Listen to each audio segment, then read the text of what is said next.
আজকে প্রথম European white giant কটনিক্স কোয়েল আমরা কেজি দরে বিক্রি করলাম এবং কত টাকা কেজি বিক্রি করলাম, কার কাছে বিক্রি করলাম, আজকে টোটাল ভিডিওতে আমি এটাই জানানোর চেষ্টা করবো আপনাদেরকে। আর কেনই বা হঠাৎ পিস হিসাবে থাকতে আমরা কেজি দরে বিক্রি করলাম সে সম্পর্কে জানাবো। মূলত আমাদের এই পাখিগুলো নিয়েছে আসমাউল ভাই। গত ভিডিওতে আপনারা দেখেছিলেন যে আসমাউল ভাই আমাদের কাছ থেকে অনেকগুলো বাচ্চা নিয়ে গেছে, পিস হিসেবেই নিয়ে গিয়েছে। কিন্তু এই যে পাখিগুলো, এগুলো আমরা ওনাকে কেজি হিসেবে দিয়েছি।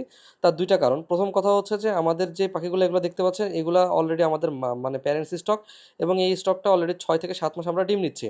তো একটু আমাদের এই পাখিগুলার হচ্ছে ফোড়া পাখড়াগুলো একটু মানে কেমন জানি উঠে উঠে গেছে, একটু বয়স হলে যেরকম হয় আর কি। তো আমরা এই স্টকটাকে মানে রাখতে চাচ্ছিলাম, কিন্তু আমাদের নতুন একটা প্যারেন্টস স্টক আবার তৈরি হয়ে গেছে। তো আমাদের জায়গা কম, তো এইটা আমাদেরকে বিক্রি করে দিতে হবে। কারণ হচ্ছে আমাদের নতুন পাখি আসলে এই পাখিগুলো রাখার জায়গা তো পাবো না। আর দ্বিতীয় কথা হচ্ছে আসমাউল ভাইও একটা বড় খামার করতে চাচ্ছিল। ওনার যে পাখিগুলো বাচ্চাগুলো দিয়েছিলাম, সেই বাচ্চাগুলো এখনও ডিমে আসেনি। উনি বলতেছে ভাই রেগুলার ফিট খাচ্ছে, কিন্তু আমার তো প্রোডাকশনে তেমন কিছু হচ্ছে না, তো প্রোডাকশন খুব কম।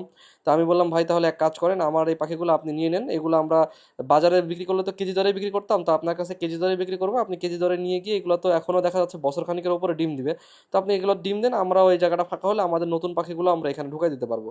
তো যেই কথা সেই কাজ। তো ভাই আসলো আমাদের কাছে, এসে দেখলো। আমি বললাম ভাই দেখেন, আপনি যদি আপনার পছন্দ হয় তাহলে নেন, কারণ এগুলো অলরেডি 6 মাস 7 মাস বয়স হয়ে গেছে, এগুলোর ফোড়া পাকড়া একটু নষ্ট হয়ে গেছে, এগুলো দেখতে খাবার ভালো লাগতেছে কিন্তু কাজে কিন্তু ভালো হবে। তো ভাই বললো ঠিক আছে, সমস্যা নেই, আমার আমার ফোড়া পাকড়ার দরকার নেই, আপনি দেন, আমি এগুলোকে হচ্ছে ডিম পাইলেই যথেষ্ট। তো পরবর্তীতে এই পাখিগুলো আমরা ভাইকে প্যাকেট করে দেই, এবং যখন আমরা প্যাকেজিং করতেছিলাম, এই প্যাকেজিং করার সময় এক একটা খাঁচার মধ্যে আমরা 15টা করে পাখি দিতে পারতেছিলাম, এবং 15টা পাখিতে মোটামুটি 5 কেজি 200, 5 কেজি 100 এরকম করে ওজন আসতেছিল।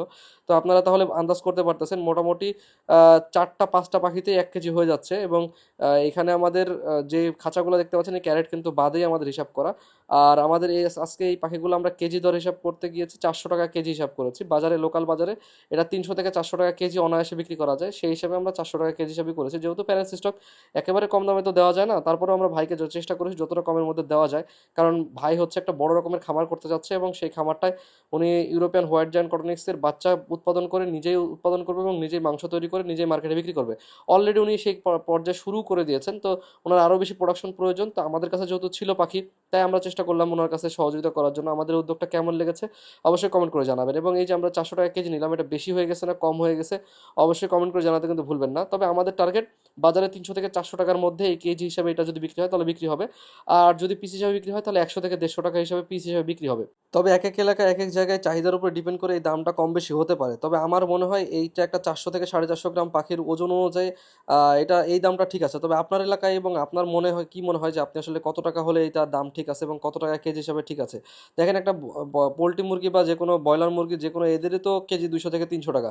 তো এটা তো তার থেকে সুন্দর মাংস এবং ভালো সাইজের, ভালো মানে পাখিটা আরও খেতে আরও সুস্বাদু, এবং মাংসগুলো আরও শক্ত, মানে কি বলবো, রোস্টের সাইজের হয়। তো সব কিছু মিলায় এটা কিন্তু মানে খেতে সুস্বাদু, তেল আছে, সব কিছু মিলায় এটা কিন্তু একটা আরও একটু ভালো ভালো স্বাদের মাংস। তো এটা তো আসলে 300-400 টাকা কেজি যাবে এটা আশা করতেছি, এবং অলরেডি বিক্রি শুরু হয়ে গেছে। তো সেই জায়গা থেকে আপনার কি মনে হয় যে এটা আসলে কত টাকা পরবর্তী ভবিষ্যতে যেতে পারে, এবং এটার দাম কেমন লাগতে পারে অবশ্যই কমেন্ট করে জানাবেন। আর আসমল ভাইয়ের জন্য দোয়া করবেন, উনি কিন্তু মোটরসাইকেলে করে সব পাখিগুলো নিয়ে গেছে। আজকের মতো বিদায় নিচ্ছি, ধন্যবাদ, আসসালামু আলাইকুম।